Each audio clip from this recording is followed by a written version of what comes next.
not prepared!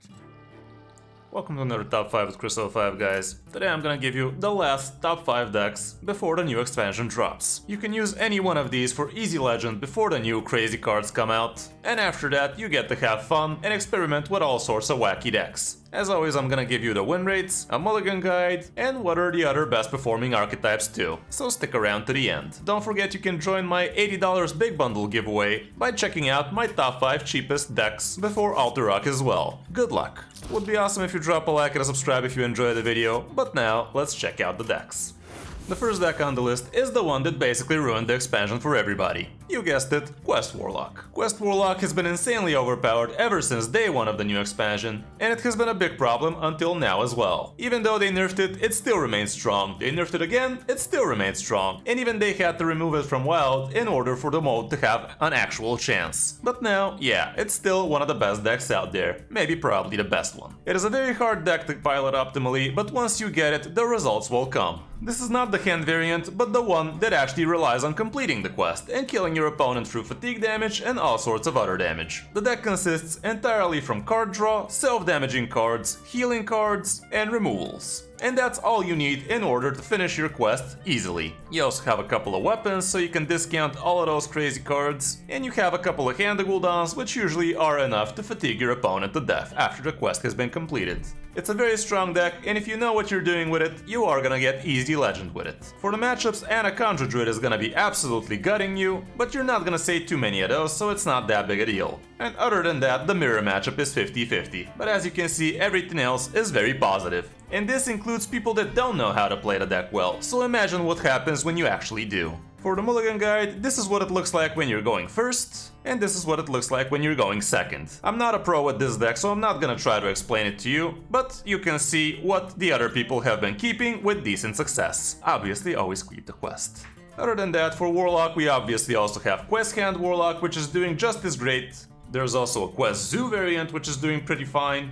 And there's also a couple of decent Zoo Warlock variants, including the one I used to reach the top 200 legend, which doesn't seem to be doing too good from Diamond to Legend, but it actually has quite the big sample size and it's still at 52% win rate, so it's something. Next up we have another quest deck, Quest Rogue. Quest Rogue is actually extremely strong right now, and after the last nerfs it became even stronger. I'm not sure why exactly, but this is the situation. Right now this is one of the best decks, even in top legend. Quest Rogue has been a good deck ever since the expansion came out as well, but right now it really started popping off. It seems like it has endless removal, and no matter what the opponent plays, you still find a way to remove it over and over again, until you complete the quest, which usually doesn't even take you that much effort, because the cards you remove with are the cards you need for the quest.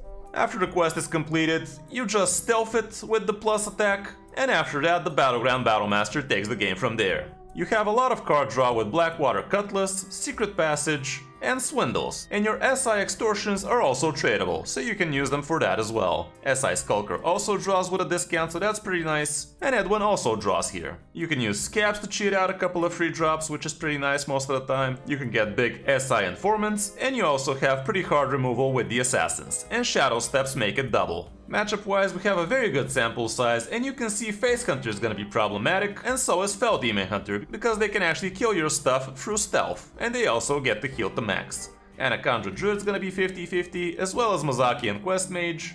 Other rogues might be a problem, and same goes for Aggro Elemental Shaman. Both Quest and Hand Warlock are not too great, but as you can see, everything else is pretty green. With the mulligan, when you're going first you always are gonna want your SI Skulker as well as the Operative, and also Agent is not that bad, as well as Swindle, and if you have some of those already, Shadow Step becomes very good as well. Extortion also comes in pretty handy, as well as the Foxy Fraud. Weapon might be interesting to keep, but I think the rest are kind of a bait. When going second, the SI cards are still at the top, and even Assassin becomes a lot more keepable, especially if you have more Assassins beforehand to make it cheaper. Swindle also still pretty good, Prize Plunderer so you can remove some stuff. Cutlass still acceptable in my book, but for some reason Shadow Step is all the way at the bottom here. I'm not sure why, maybe some better quest rogues can tell me in the comments. Other than that, in top legend actually Poison Rogue is pretty strong, and Garrote Rogue is actually still at the top as well. But again, it's a very high skill cap deck. From Diamond to Legend, however, as you can see, people are misplaying with it badly and it's not doing so good. Poison Rogue is still doable in those ranks though.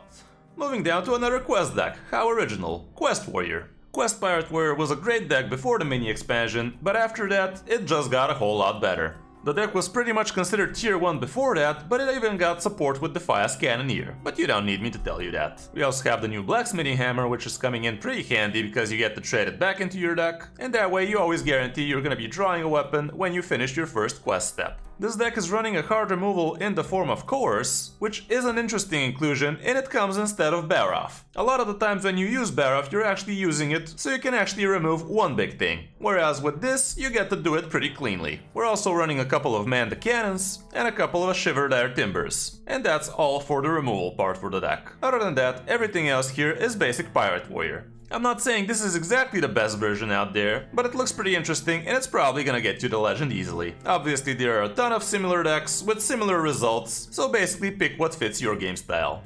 For the matchups, Aggro Druid is gonna be a little less than favored, and Quest Canned Warlock is gonna be pretty hard, but everything else is pretty decent, so go for it. With the mulligan, I'm gonna be using a little more populated list that doesn't run Coerce but instead has one Whetstone Hatchet. When going first, you're always gonna want your cheap, good pirates, as well as your Sword Eater and maybe even Stormwind Freebooter, because it has a good body, it's a pirate, and it also helps you remove a 2-drop a lot of the times. Captain Southsea deckhand also feels pretty decent when you manage to curve him out, and if you already have a Bloodsail deckhand, the Fast Cannoneer is probably gonna be pretty good for you as well, but make sure you're curving into it. Other than that, the rest is probably a bait. When on the coin, you shouldn't be afraid to actually keep the Blacksmithing Hammer in your starting hand, because one trade makes it basically 15 damage on a stick, and you should have a 50-50 drawing it back when you fish for it. And if you're using the Coerce version, it's gonna be guaranteed, so it's gonna be pretty good. Again, the cheap good pirates are still pretty awesome, and Foxtail becomes a little more keepable, but be careful still because you want him when you have a weapon. So in the version without the Whetstone, I wouldn't say that Foxtail is that good of a keep. You could consider keeping some removal in the form of Shivered Air Timbers as well in this case, and I don't believe Man the Cannons will be that low, but it really comes down to the matchup, so be smart about it. For other good warrior decks, it's basically Quest all around. But also Big Warrior is doing quite alright, but obviously nowhere near as Pirate Warrior. Next up is again Phase Buff Hunter. Phase Buff Hunter is really strong lately, and after the mini set, the biscuit became pretty amazing, which I predicted is gonna be insanely good, although some pros were saying it's gonna be completely useless. This is the version I had a lot of fun with when I picked it up for the second time, and the change I made that time was one true aim instead of one piercing shot. And you have to admit, it makes a lot of sense. If you check out my last video, you can see also what happened when you change a couple of Interpids for 2 Sunscale Raptors, and it was pretty crazy. I'm not gonna go too much over this deck, because I already did a guide about it, and you can check those out. For the matchups, as you can see, Big Demon Hunter is gonna be problematic, as well as Fell Demon Hunter because they heal too much. Some Priest will be 50-50 for you, as well as Libram Paladin. Elemental Shaman and Quest Shaman are also close to 50, as well as Quest Warlock. But Big Warrior is just gonna be too big for you. It's still not unwinnable, especially with the Trame Crescent, but it's a very hard matchup and you have to really think hard how you want to maneuver it. This is what the stats look like for the mulligan, but again, you can check out my detailed guide from my previous Hunter guides. And this is what it looks like when you're going second. Basically keep minions and buff them, it's not so hard. For other good Hunter decks, the classic Phase Hunter is still doing pretty good, and there are all sorts of different versions for the Phase Buff Hunter as well. Quest Hunter is also doing pretty good, especially in Top Legend, but other than that, everything else is a bait. And for the last deck, we still have Aggro Druid being pretty good.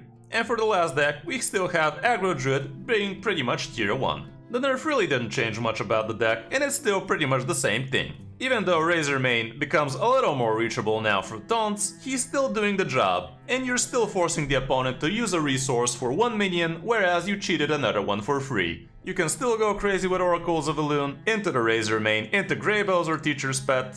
And this version is also running nature studies, not so much so you can discover new cards, but more importantly so you have an easier time composting earlier, and also being able to arbor up on turn 4, which a lot of the times is gonna be actually pretty good for you, because you should be dominating the board by then. We're obviously using the new Druids of the Reef, because they're basically 2 drops if we have to be completely honest about it, and you have Panthers so you can get back on the board easily.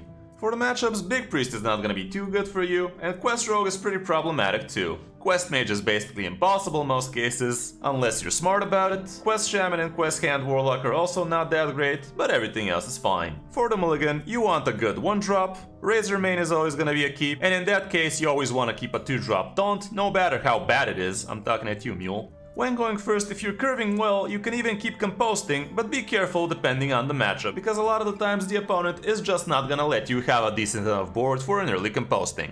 Oracle of Elune is gonna be a good keep if you're curving into her, but don't keep her blindly, and basically the rest is probably a bait. Although I wouldn't say Vibrant Scroll is that bad, even early on, and Anoyo is pretty decent as well. I mean, obviously we do prefer Bone Chewer, but Anoyo also gets the job done being an early sticky minion. When on the coin, it's pretty much the same, but Oracle of Elune becomes a lot more keepable, and Park Panther becomes a keep as well, because it's gonna be a pretty good free drop for you, being able to remove 2 minions with it basically, and probably stick a minion too. For Druid, like I said, Drekthar Druid is doing pretty good as well, and you can see that actually it has more games and basically the same stats as these low samples versions. So it is indeed very solid, but since I included it in the last top 5, I decided to go with the classic one here. Also, Clown Druid is close to 55% win rate, and a Conjure Druid is at 53, so that's pretty decent-ish, but everything else is basically versions, and they're not doing that great. That's it for the 5 decks, now let's check out what are the other classes we didn't talk about. With Demon Hunter, Death Rattle Demon Hunter is still pretty strong, as well as Fell Demon Hunter, and as well as Quest Lifesteal Demon Hunter. Big Demon Hunter is close to 50%, but after the new expansion comes out, it's probably gonna be a lot stronger. For Mage, we have Mazaki OTK Mage as well as Quest Mage, and they're both doing relatively well. I almost included Libram Paladin in the list, but since I did in the last one, I decided to not. Libram Paladin has the best results for a big sample size, and Secret Libram Paladin is doing pretty awesome as well. Hand Buff Paladin is also doing pretty fine, and Buff Paladin is also doing pretty good. With Priest you can go for Aggro Shadow Priest, for Rally Priest, or for Big Priest. The rest is just not worth it. For Shaman, Elemental Shaman seems to be at the top, but so is Aggro Elemental Shaman. Quest Shaman is also pretty close for the top performing Shaman list. And the rest is basically iterations of those 3. So that's gonna be it for this top 5, guys. Hope this helps you figure out what you want to be playing until the new expansion drops. Make sure to save your dust if you're low on it, and just wait for the new expansion and spend it there. If you also want to hire me for some Hearthstone coaching to Legend, you can definitely do so. Thanks for watching, I'm Kris05, and I'll see you in my next video or stream.